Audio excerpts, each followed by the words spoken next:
Hello and welcome to Crucible of Words for more dedicated legacy action. Today we are once again playing my beloved Green-Black Turbodepths. This is a deck I play on the channel quite often, so I'll just give you a quick run through of what it does in case you're new here.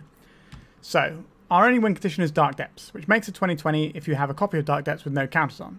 In order to do that, we have 4 Vampire Hexmage, which can strip all the counters, and Thespian Stage, which can become a copy, except the copy won't have entered with the counters, so this will then make a 2020. To facilitate this, we have 8 tutors that get us the lands we need. We have 8 pieces of fast mana to make this happen quicker. We have a whole bunch of different proactive disruptions, so discard spells in Duress and Thoughtseize, and Pithing Needle to stop things like Wasteland and Caracas. And then we have 3 reactive pieces of disruption in the form of Not of This World to protect our 2020. The aim of the game is make 2020, turn it sideways.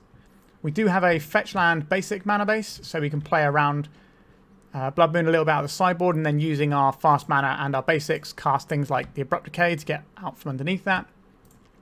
The other tools we have in the sideboard is stuff to stop removal spells, like this.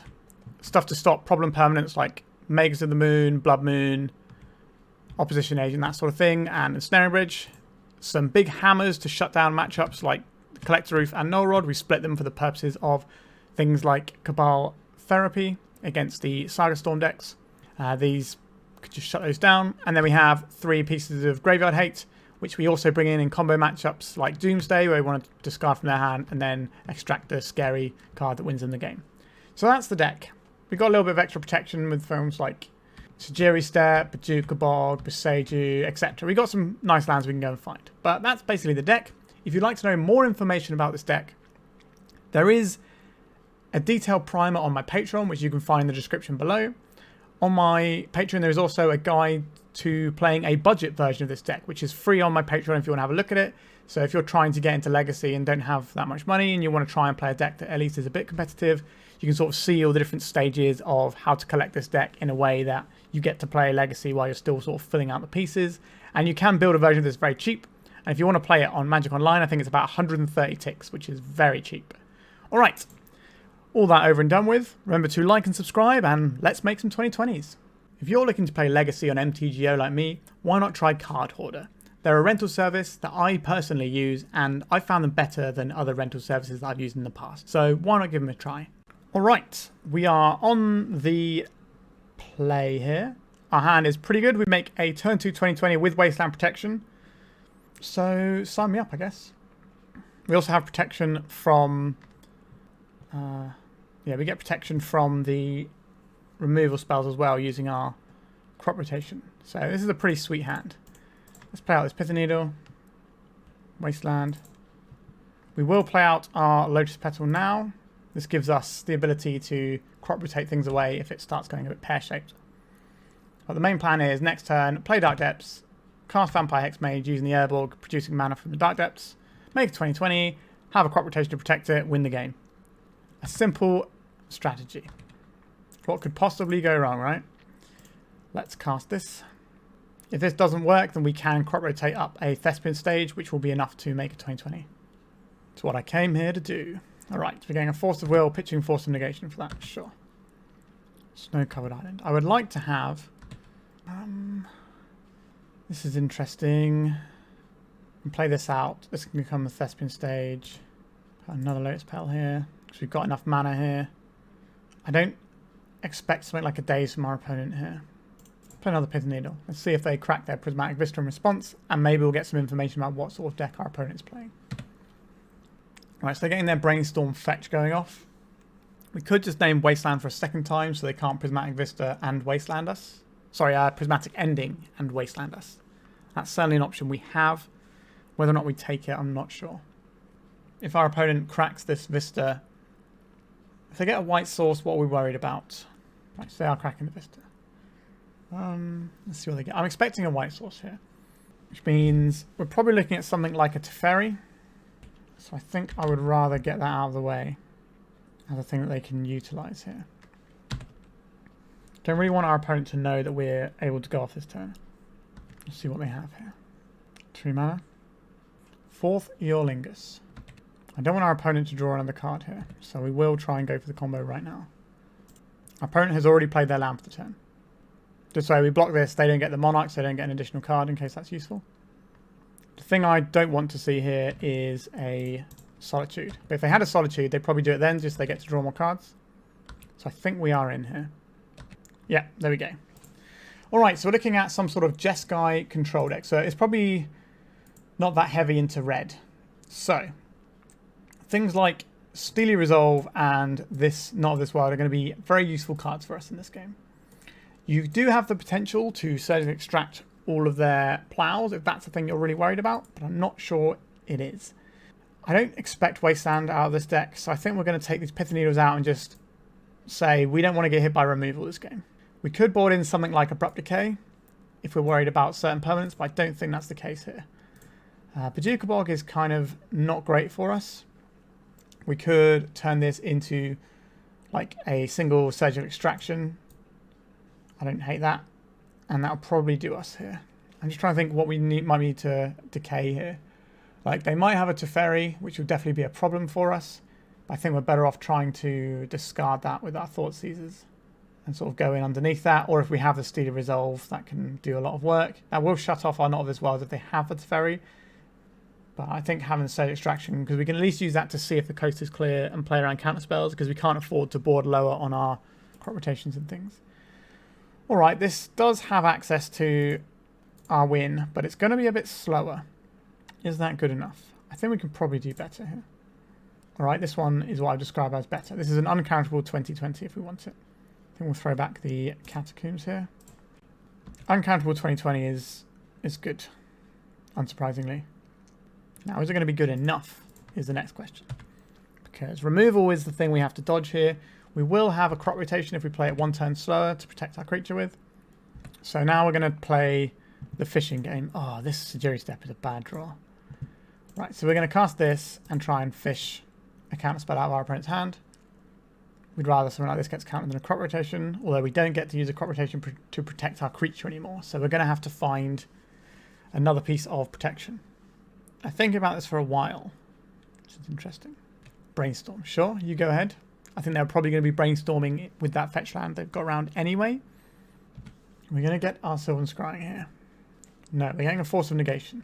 Alright, that's what we wanted. Our green him to Turak is successful. Our opponent could have some sort of Blood Moon back to basics type effect. Now I think about it. It's not very common out of these decks. Alright, there's a fourth Eorlingus. That's going to give them a decent amount of card advantage here. We're very bad at taking the Monarch. We do just have the combo rolled up twice over, so I think we're just going to jam and then jam again. I think that's the best way we can go through their stuff, but they are drawing a lot of cards. I will not be making the Dark Depths to block with, because that will open us up to sorcery speed removal in the form of Prismatic Ending. So I'd much rather just hold back until the end step. Alright, Scalding Tarn. Let's see what they go for here. I'm not expecting this first Dark Depths to win us the game. But it'll probably buy us a bit of time because we'll gain 20 life off of it due to a plow. They're cracking for the Volcanic here. So if they had something like Teferi, they could Teferi. And then, alright. Let's get in their card here. Our hand tells us we need to jam here. We can get this swords at end step. That's a mistake if they do have swords. They're supposed to do it at the end step there when we don't have any mana up. We don't actually have a way of crop rotating for anything useful here. Oh, they just had nothing. They just had stone cold nothing. Alright, these white control matchups are normally a bit horrible, but we've managed to navigate it alright. So yeah, 1-0, let's go to round 2. So this opening hand for round 2 does not have access to a Dark Depths, so we're going to mulligan this. This hand also does not have access to a Dark Depths, so we have to mulligan it. This one does have access. So we want our Thespian stage, we want a Pithing Needle, we would like a green or black source, we would like a Sylvan Scrying. So I think that means we're getting rid of Boseiju and either a Swamp or a Lotus Petal. Probably the Swamp, because the Lotus Petal means that we can still go on turn 3 here. Our opponent's on the play, they kept 7. Swamp, Duress. We're probably going to lose the Sylvan Scrying here, which is bad news for us. They took the Lotus Petal. That's interesting. That means they probably have more discard to follow up with for next turn. Lion's Eye Diamond. Alright. Thoughtseize of our very own. Okay. I don't think we're worried about our land here getting destroyed. So we're just going to try and Thoughtseize our opponent here. Infernal Cabal Ritual. Interesting. If we take the Cabal Ritual, like they can still Infernal next turn regardless what we do here. But the Cabal Ritual means they won't have 4 mana to do it with. So I think the correct take there is the Cabal Ritual. So this stops them from casting Beseech the Mirror, because they could go 3 mana and then cast the Cabal Ritual, then the Infernal. Alright, so we need to find... What do we need to find here? We need a little bit of help. A Thespian stage. So, if we play... So definitely playing out the Thespian stage. So if we Sylvan Scrying here for Dark Depths, we need to either draw a crop rotation or a piece of fast mana. So that's 7, 8, 9, 10, 11 cards out of 52. So that's rough. That's a little bit better than 1 in 5 chance of finding a card that just makes this work for us. We can slow it down a turn and try and disrupt them with Pithing Needle, but I'm not sure what we're naming is going to make a difference. So we could name something like Wishclaw Talisman, but that's not really going to help when they already have the tutors here. So I think the correct play here is to go and get the Dark Depths and at least have a potential of winning the game next turn. Or not next turn, but the next turn cycle we make it 2020. Uh-oh.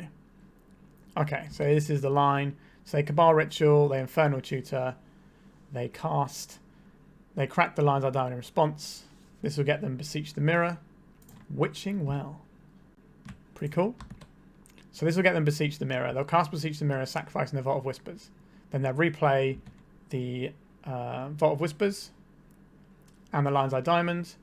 Use the Lines Eye Diamond to make Cabal Ritual mana. And they'll just go up into Tendrils here. And this should be a pretty rudimentary victory. We don't really have any way to interact with this either. Yep, so this takes them up to Storm 7. They can Duress us if they want. Yep. And then they cast Beseech the Mirror, sacrificing this Vault of Whispers to go and get Tendrils. And that'll give them 2 Storm. Because Beseech the Mirror is a spell, and then you cast the spell you get off of it. So it's technically 2 for the purpose of the Storm. Yep, that'll do. So what we want to do here is board in our Collector Ouphes, our Null Rods, and our Surgical Extractions. This is not a matchup where we're going to need these Not of This World, and we're not going to need these Pithing Needles. So that's a pretty straight cut. Now you may be asking, why do you have Lotus Petal in your deck here when you're bringing in Collector Ouphe and Null Rod? Well, the thing is, if we have a Lotus Petal in our opening hand, it means we get the turn 1 Collector Ouphe or Null Rod, which is backbreaking, and we can afford to draw 1 Lotus Petal, but we get to shut off our opponent's deck quite effectively. Bojuka Bog has text here. Sejiri Steppe might be useful at some point. I'm not convinced that the Ghost Court is where we want to be, but they might have some sort of as a saga line that we might need to interact with. So I don't think we can board in any of these Abrupt Decays or anything. So I think we're just going to roll like this. Double discard, but no access to a win condition. So if we can discard our opponent twice, but then we're just going to be both drawing, and I don't think that's going to work for us. This does not have a second land. We don't even have the Thoughtseize and stuff. This has to be mulligan as well. This does have access to the Dark Depths. So I think this is the one we keep here, because a lot of cards can get us the game here. Alright, so we'll keep this. I think we're probably looking at binning off this Bojuka Bog, and then we have to decide what the next card we get away with. This is our green mana, so I don't think we can afford to get rid of this or the crop rotation. It might just be one of the Thoughtseizes that goes, or we can just get the extraction. The extraction does just beat some of the things they're doing though, so that's kind of a tough call. I think the Thoughtseize is always going to be useful here. Let it be known, our hand is not great here. Right, Cabal Ritual, Chain of Vapor, Thoughtseize. I don't really want to get Thoughtseized here. I'll take the Thoughtseized, because we can lose our only access to green mana in that case, and that would be pretty miserable. Right, a Vampire Hexmage. We are 1 land away from pulling our combo off here. So I think we try this Thoughtseize now. They probably will brainstorm a response. I'm curious to see what they put back here. It might just be the Chain of Vapor, and they might be on a very defensive line, more so than I was expecting. Any other land does give us the 20/20. But can we peel off this Chain of Vapor or not? Chain of Vapor also answers our Null Rod, Collector Ouphe type shenanigans. Right, just the Witching Well. So they kept a Polluted Delta. The Cabal Rituals on and the Chain of Vapor on top. Okay. So now one of these two cards is in their hand. I think we do cast this. As awkward as that looks. This is the way that we can get Chain of Vapor out of our opponent's hand. And the thing we're most likely to draw in our deck is land or mana of some description. So I'm okay doing this. Just going to get the Chain of Vapor, or did they bury it too deep? I think they only buried it 1 deep. Right, so they're cracking the Polluted Delta. Are they Chain of Vaporing end of turn here? No, they did not. Okay, so they might have got rid of that Chain of Vapor. So we can just lose all of our green mana if we do it this way. I quite like just playing a 2/2, a 2/1 here. Because we don't know if they have that Chain of Vapor or not. Now they have 2 things they want to Chain of Vapor. And if we can find some discard at any point, we can check the coast is clear. We're going to see another fetch land, sure. A Duress. Okay, this is the one. Let's Duress our opponent. Chain of Vapor was what they did have, which means they shuffled away the Cabal Ritual here. They're bouncing our Collector Ouphe. I will not copy this spell. So we've got 3 cards in hand. One of them should be the Vault of Whispers here. So we have a Dark Ritual and the Lotus Petal. Okay, so we'll take the Dark Ritual out of our opponent's hand here. Go attacks. And then our opponent's end step, we'll turn this into... maybe we'll turn the Urborg into a Dark Depths. I think that's better than turning this into one, because this can get us a Bayou, so we can at least cast green spells moving forward. Just make a friend. You got 1 card in hand, opponent. Alright.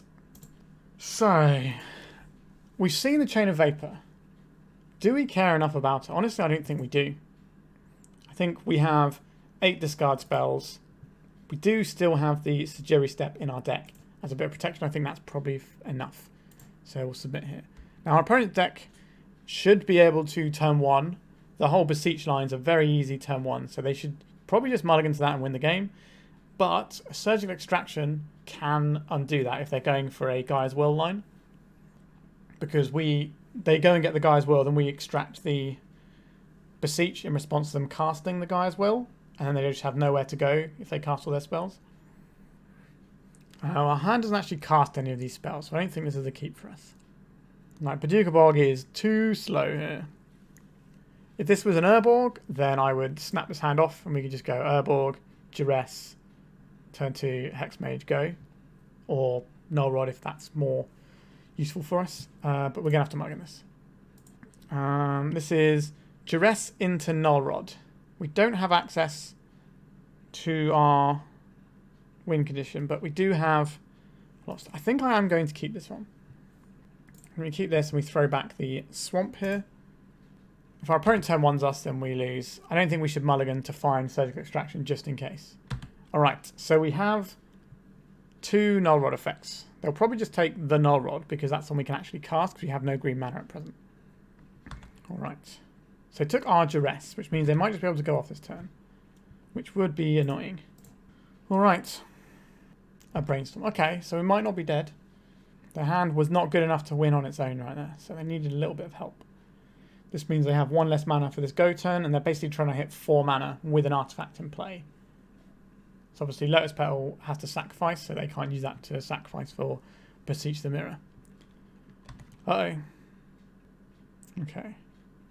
I think we just jam our Null Rod here and pass, and then we can double up using a Collector Ouphe.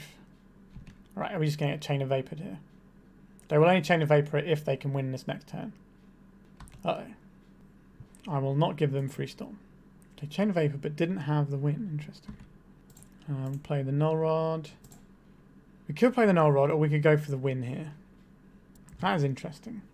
They've got 1 card in hand. Beseech the Mirror from where they are right now won't be enough. Sure, we'll go for this line, because this is the line that requires the least amount of resources to be put into it. Our opponent's got 1 card in hand, and they're drawing off the top of their deck. So I think it's an alright spot to try and just say, I want to win the game here. Like, Beseech on its own isn't enough. We can also Bojuka Bog if they go for a Beseech line with a Gaia's Will. Our opponent is trying to work out what's going on here. So they get and Inferno Tutor. But this line holds up Bojuka Bog as well as a 20/20. So I like our odds. So get to cast Beseech to mirror this. So this has to go and cast them the guy as well, which will go on the stack, and then we get to crop rotate for a Bojuka Bog here. Just trying to work out if our opponent actually has the line here. They didn't play a land this turn, so they get to play a land out of the graveyard here. So that'll be the first mana that starts off their chain. So that this will be lethal if we don't Bojuka Bog. I think we will get rid of this Urborg. Get ourselves a Bojuka Bog. Yeah, our opponent said it was a little tilting, which is fair enough, but they were a good sport about it. Sometimes it happens to you, sometimes it happens against you. Alright, let's go to round 3. We're 2-0. Our hand is a very odd hand. I think we do keep it. We can turn 1 Sylvan Scrying for Urborg. That does cut us off of all of our green mana going forwards. But it gives us the turn 2 20/20. I think this is acceptable. The other option we have is to play out the Dark Depths and hold up crop rotation in case something goes wrong here. Because doing the thing to get us the Sylvan Scrying will be the same either way. So I think we play this out and play out our Petal here. This opens us up to being able to play around Wasteland slightly better. And very much told our opponent what we're doing here. But quite often with this deck, it's a case of we do our thing and we hope it's good enough a lot of the time. And it usually is in game 1. Okay, so now we have a Wasteland to deal with. Fun times. A Thoughtseize. That's not really the one, is it? So we could Sylvan Scrying here for an Urborg. That will take us off of green if we do that. And as soon as we do that, our opponent is just going to Wasteland our Dark Depths. We are in a bit of a pickle, I would say. Are we supposed to be Thoughtseizing our opponent here at the cost of a Lotus Petal? That's a very high cost. I think we pass here. If our opponent tries to crop rotate, not crop rotate, Wasteland us, then sure. Troll of Khazad-dûm, sure. Not that threatening right now, but it could certainly get there. Our clock is definitely going to be good enough if we can get it down, but they just need to leave open their Wasteland for a bit until we can find a land to begin with. Oh, this game. Alright, what are we supposed to do about this? Are we just holding here? If we find any black land, if we find any land at all, we get to do more stuff here. Oh, this is so awkward. Kind of want them to just waste out our Dark Depths and give us the opportunity to crop rotate into something else here. Because then we play through one of their pieces. Come on, you coward. Crop rotate. Wasteland me so I can crop rotate. We do have a surprise way of playing around days with the Spirit Guide in hand, but that's not a resource I want to have to leverage. A Narset. Honestly, don't mind that one too much. I think this might be our spot here. We can play around a daze. We're doing this before they get to get another card deeper. Alright, so we played around a soft permission, but they also have hard permission. Okay. And now they get to gas up with the Narset, a Force of Will. So this is exactly why we were doing it first. Alright, so we have no permanents in play. That's not great. We might just be spent here, you know. Like, we can still win this game, but the odds are heavily stacked against us right now. We're not going to play out this Dark Depths because we don't want this one to get wastelanded. But our opponent tapped off the wasteland, so they gave us an opportunity to play around days in a way that could get us our Urborg, Untapped, Depths, Hexmage, make the 20/20, and the blue-black decks have very few answers for it in the main deck. They sometimes have one Borrower. So sometimes they have one Shoulder's Edict instead. Maybe one of each, but it's usually the odds are stacked against them to find it. And considering how many bricks we've had so far this game, I thought it was worth the go. He's got a Murktide region out, which means that we've got more turns in this game where our opponent doesn't just make a massive creature. Alright, they've activated their Narset. Losing game 1 against this deck is going to be a bit unfortunate for us. Because normally our game 1 is favoured, and then game 2 and 3 we are even slightly favoured, but it gets better for them post-board than it does for us. Overall, this is a slightly favourable matchup, I would say. Elvish Spirit Guide, you say? We're still not cooking with gas over here, are we? We're just kind of twiddling our thumbs. Brainstorm. Opponent's just looking for a threat to actually win this game with. But whilst they don't have one, we maybe get to play the game a little bit. Maybe being the operative word there, because we do know they have a force of will. Alright, they found a threat. This game can end in a few turns now. Yep, I'm happy to concede at this point. Yeah, our deck just did not cooperate with us there. So what do we want for this matchup? Pithing Needle on Wasteland, we very much need. The Bojuka Bog, yes, we can like stop a Murktide coming into play, but if we're doing that, what are we really doing with our... That's not how our deck is supposed to function. So I'm not a fan of this. The Boseiju and the Ghost Quarter can both take out Wastelands if it comes to it. I think we probably just want this other Not of This World here. And that's probably all we're looking at. I don't think we need Surgical Extractions to stop their graveyard line. We should be able to race their graveyard line. Steely Resolve can protect us a little bit, but I think Not of This World is going to be better protection most of the time, because they won't see it coming. This can be discarded from our hand, but it's also more difficult to cast the Steely Resolve.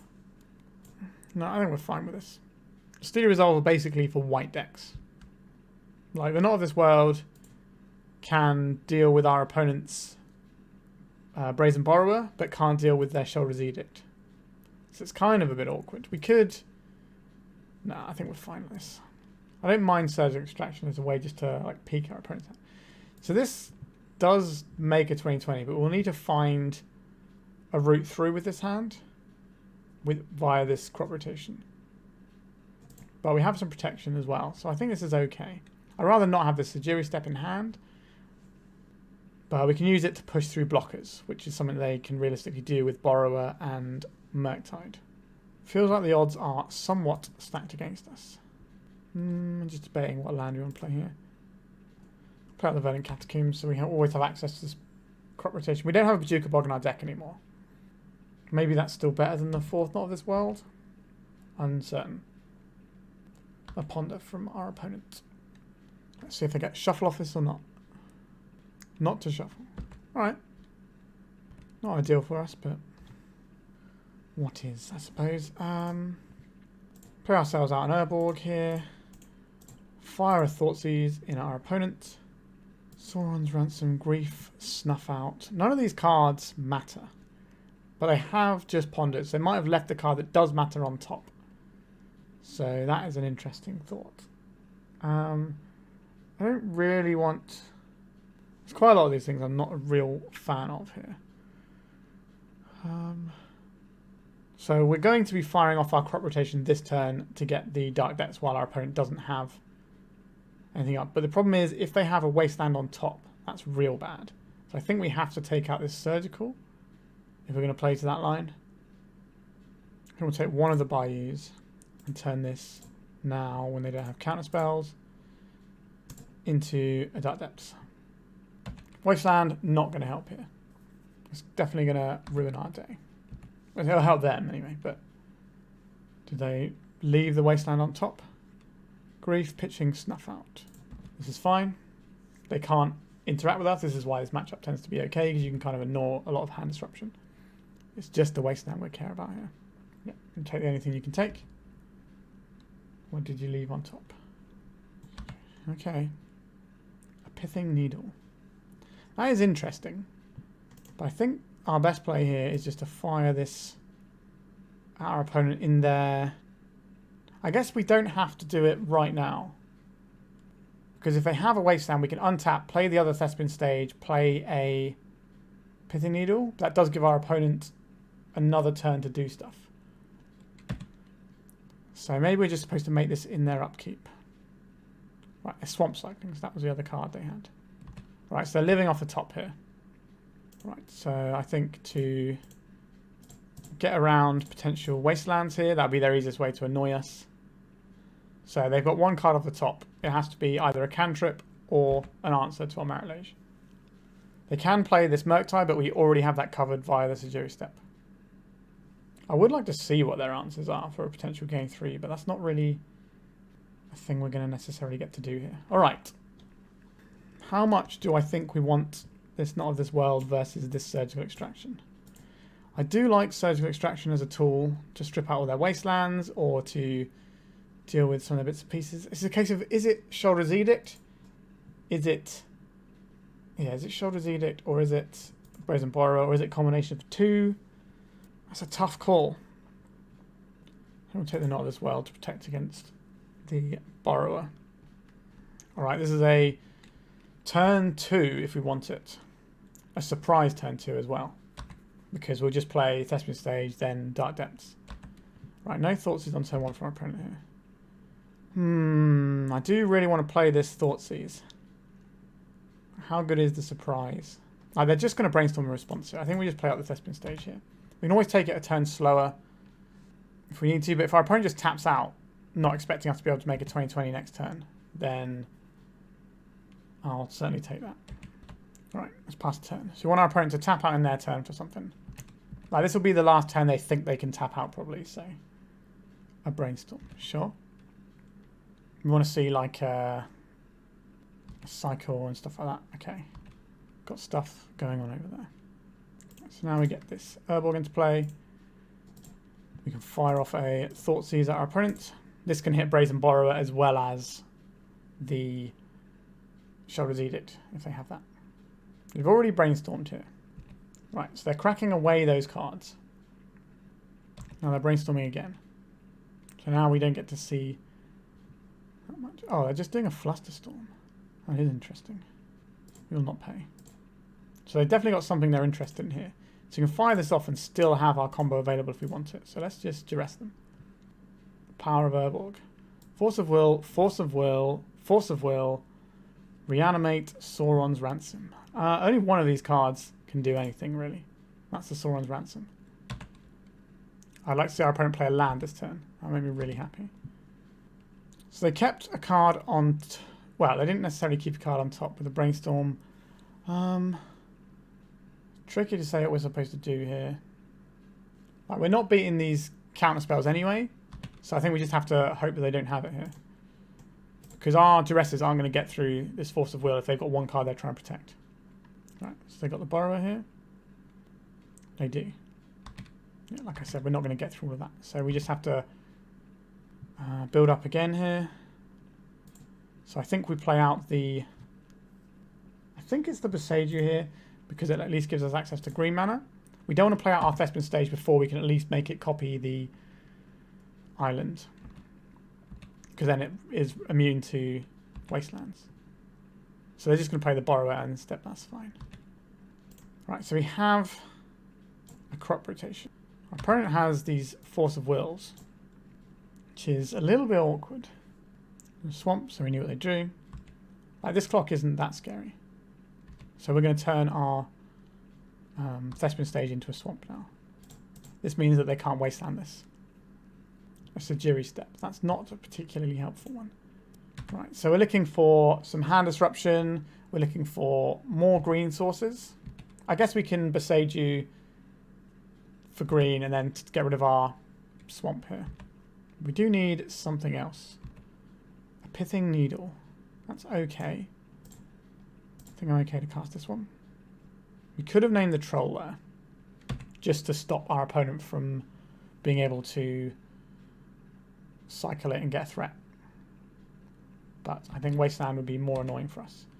So we've got 3 Force of Wills we're just trying to get through right now. Like, if we draw Dark Depths, then we're in a good spot, because we can at least make our guy... Our crop rotation for anything won't resolve, but... You've got Fetch Hand to shuffle this with their Brainstorm locked. 3 mana. What is this? A Palantir. Okay, I don't care about that. Or do I? Let's see where they put these. 2 bottom. 3, 6, 9, 12.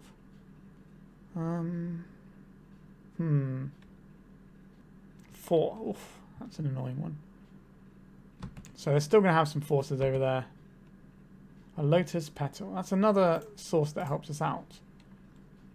But we kind of need to draw our payoff right now. We needed Dark Depths. I think we're right to go off when we did because, you know, triple Force of Will that was face up isn't something we're going to be able to just wait and draw protection through. We need to go through their one spell and then go again. We already had the... Alright, what are they going to put on top? Probably Sauron's Ransom, I think. Just a Brainstorm, okay. I'd have taken the Ransom personally, but... Okay. They can draw an extra card now. Not a fan of this. Just needs to be the turn. Sylvan Scrying. Alright. Let's go for this. This will get a Force of Will out of our opponent. They can hardcast this though, which is a real downer on us there. Force of Will pitching a Daze.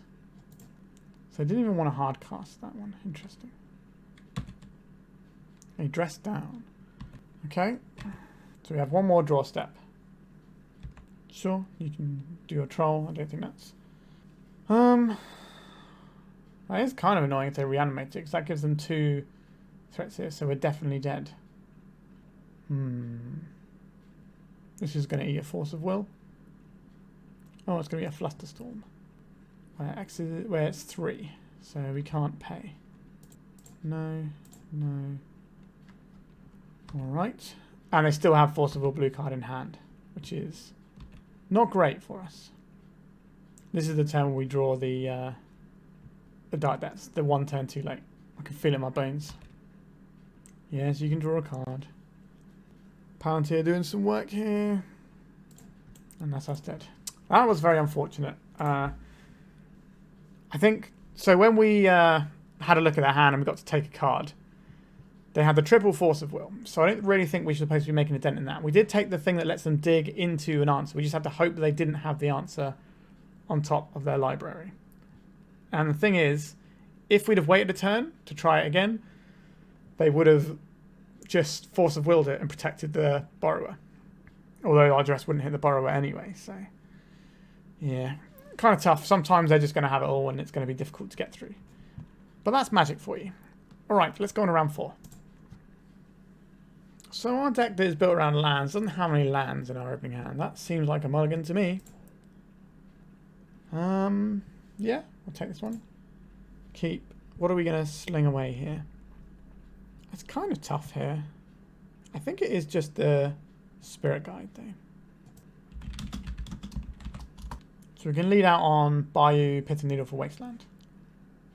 Tropical Island. Ponder. Are we looking at some sort of Omnitel list?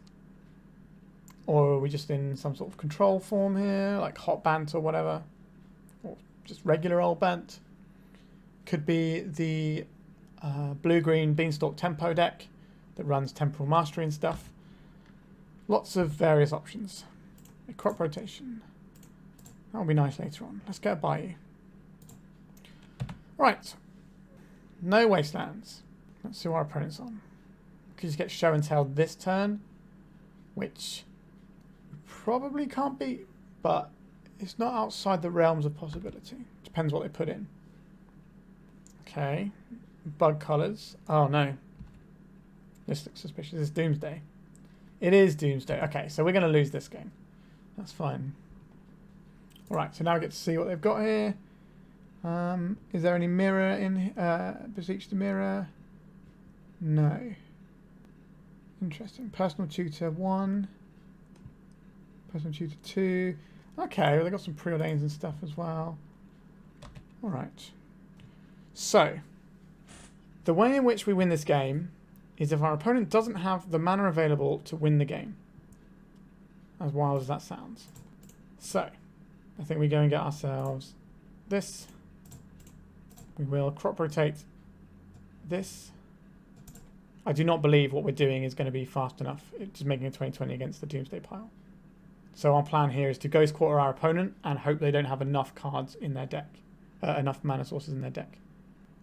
We'll take out this Underground Sea and hope that this is good enough. I have beaten Doomsday like this before. Not convinced. Okay. Okay.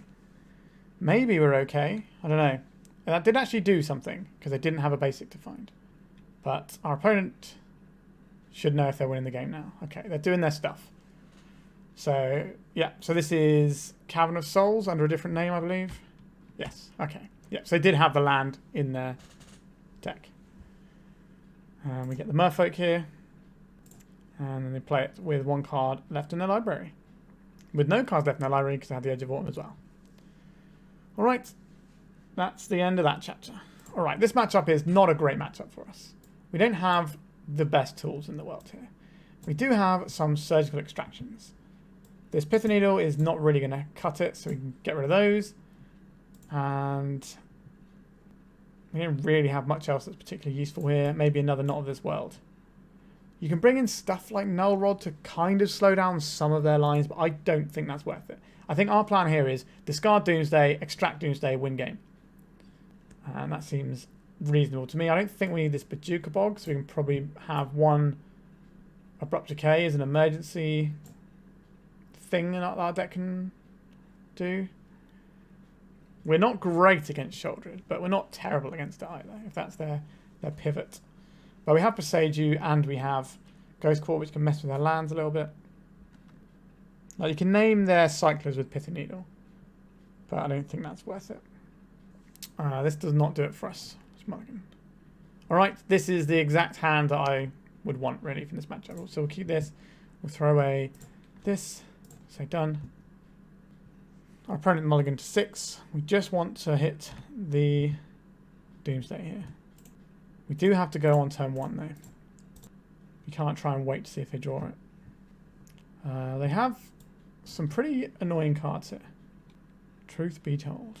We don't want to hit this in their draw step because they can get rid of it there. So I think we take out the Doomsday here. And we're just going to surgical extract this right now. This is the game plan. They did board in the Sheoldred like I thought they might. They also have the opposition agent, which is a problem for us. But if they cast turn 1 Doomsday, we lose the game. So they got one Sheoldred in their hand, one Sheoldred in the deck, one opposition agent that just happened... No, 2 opposition agents that just happened to be one of them in their hand. So I suspect we're going to see... the opposition agent this turn. Which is annoying because it shuts off our Sylvan Scrying. And our fetch land. Alright, they're giving us a chance here. So we can fetch around whenever they try and play the opposition agent here. They might just go for a Sheoldred, which I think is better for us than the opposition agent. I think in response we'll crack this for a Bayou. I think Sheoldred is better for us here than the opposition agent. Opposition agent is brutal. Obviously they don't necessarily know that themselves. Alright, so there's a Sheoldred, sure. This does hit very hard, this card, so... Alright, so we have a Thespian stage. Let's get that down. Our 2020 can just sit there and block the Sheoldred. But we need to attack twice. Right, I think they're just going to play this main phase opposition agent. I think that's the correct play here. Yep. This is not a matchup I enjoy. It's very difficult. Okay. So, they can attack with Sheoldred, but we will kill it. So they probably don't do that. It's going to be some sort of... No, nothing. Thassa's Oracle. Okay. Kind of need our opponent to attack with the Sheoldred here. They did not attack with the Sheoldred. How are we winning this game? Like, we need to make a 2020. That much is... That's the only way we ever get to win the game. So we'll do that part. Our opponent is on 23 life though. We need Elvish Spirit Guide here. That's not an Elvish Spirit Guide, is it? So if we attack here, they kill us on the swing back. If we don't attack, they can attack with everything. We block here, we take 3, 4, 5, 6. So we're kind of dead either way here. The only way we survive is if our opponent... Wait, no, if we block here, this is 3, 4. So we're not dead if they attack. But how do we win the game if they don't attack? They can just drain us out. Yeah, I think we haven't got any recourse for winning this game. No, we're done there. Yeah, that matchup is horrible. I think we're right to hit the Doomsday there because if they cast a turn 1 Doomsday, they will win the game on turn 2. And there's nothing we can really do about that. Whereas the Sheoldred is something that we can definitely play around here. Like, we weren't a million miles away from being able to win this game.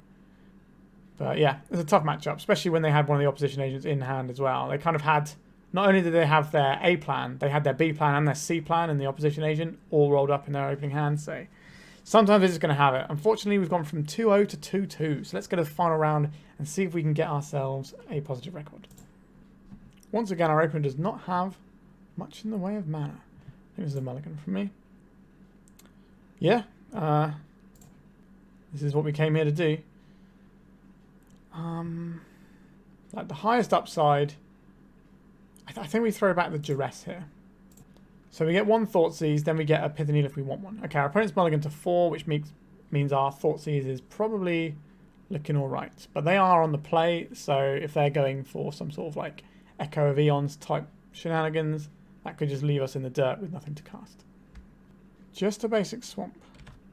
Okay, that's not the end of the world. Let's Thoughtseize our opponent. Alright, they don't want us to see what they're playing. Interesting. I suspect they're either Reanimator or like some sort of Stormy combo deck because of the way they mulligan so aggressively. So I think we definitely want these Surgicals. Do we want some number of Collector Ouphe, Null Rod type effects? Possibly. Do we want Abrupt Decays in case they're on Oppo agents? That's possible. It's really tough to say what we want here. I think on balance we're probably going to want Surgical Extractions. I think I'd like to have an Abrupt Decay in my deck. What about any of these Null Rod type effects? No, I think we're just going to submit like this and see how things pan out. So this hand makes a turn 3 2020. I'll keep that. We also get to Thoughtseize on turn 1. Basic swamp. This was from the reanimation thing. Okay, a Thoughtseize. They're going to Thoughtseize either our crop rotation or our Thoughtseize. Okay, they've taken our Thoughtseize. That is useful information to have. Right, so we'll play out this Yavimaya. We'll play out this Lotus Petal. We can disrupt a graveyard-based kill. So this becomes Dark Depths. This mana. Okay, so we have the kill next turn if we want it. Why wouldn't we want it, right? Alright, our opponent just had nothing, so we got a very quick win at the end there. We didn't get to see what our opponent was on, which is a bit of a shame. But we finished with a positive record. So let's talk about the deck. So today we lost to the Doomsday deck, which is a horrible matchup. And our hand didn't really come together very well. And we lost to Blue-Black Scam, which is a fine matchup, but we did get completely ruined with our hand. And then we also had the Thoughtseize our opponent see triple Force of Will. And they also had the Borrower just sitting on top of their deck. So, yeah, real tough one there. But variance is going to get you sometimes. Like, you can be the best player in the world, and you're still going to need a little bit of luck to win some of your games in terms of just the matchups you get paired or some of the hands you get dealt. But this list feels pretty fine to me. I'm quite happy with what we have available. We did manage to beat one of those white control decks today, which always makes me feel happy. The Jeskai control decks are not as bad as some of the other matchups. The worst matchup control-wise is lands, if you include lands as a control deck, which most of the time is, and the Bant control deck. So the Jeskai one doesn't have Uros, which may not sound like the biggest deal, but when your opponent gains 3 life, so your 1-hit kill of 20 damage becomes 2 hits, that is an enormous problem, because that means you open yourself up to prismatic endings, you open yourself up to Teferi bounces, it just goes wrong for you there. And it means your opponent can absorb a hit and then sort of rejigger around what they're doing. And those decks tend to have the One Ring as well, so they can then fog for another turn, and it just becomes a real problem. So once we did beat a white control deck, I'm not too bad against the Jeskai control decks. Like, you know, they're definitely a bit annoying, but they are so much better than seeing the Bant stuff. But yeah, I feel one of the matchups we lost was due to being a horrible matchup that, you know, we had the way to beat the Doomsday, right? We had the Thoughtseize Surgical, which is our plan against that deck. But they just happen to have the Oppo Agent and the Shoulder Rig to then fire back with, which is unfortunate. And then the Scam matchup was just a case of variance hitting us. So, yeah, I'm still pretty happy with this list. We are just now waiting for the Legolas's Swift Reflexes, or whatever it's called, that's spoiled, that's coming out in November, I think. It gives us just a 1-mana split-second protection spell that helps us punch through blockers. It's going to be real big news, but I still love this deck. It still does what it does. I like decks that are proactive and are doing something, because if your opponent doesn't answer it, you just win the game. And I think that's a very powerful thing to have, but obviously we do have a lot of protection and ways of getting around things our opponent might have. So yeah, it's a really fun deck, and if you want to see more about it, by all means check my Patreon out in the link below. In the description. Like I said, there's a free guide on my Patreon for playing budget depths, so you can sort of slowly build up towards like the top tier lists, but you can still get to play along the way and have quite a cheap deck going. And then also on my paid content on Patreon, there is a full in-depth guide to this deck, as well as regular articles about other depths builds. So there's one on rainbow depths, there's one on slow depths, there's one on mono black depths. So if that's your sort of jam, and you like making 2020 Marit Lage tokens, that's the one to check out. Alright, remember to like and subscribe, it really helps the channel out, and so do comments. I'd like to hear back from you. Let me know what you want to see, what you don't like seeing, or whatever. If you say you don't like seeing Dark Depths, then you're probably out of luck. But anyway, thank you very much for watching, and goodbye.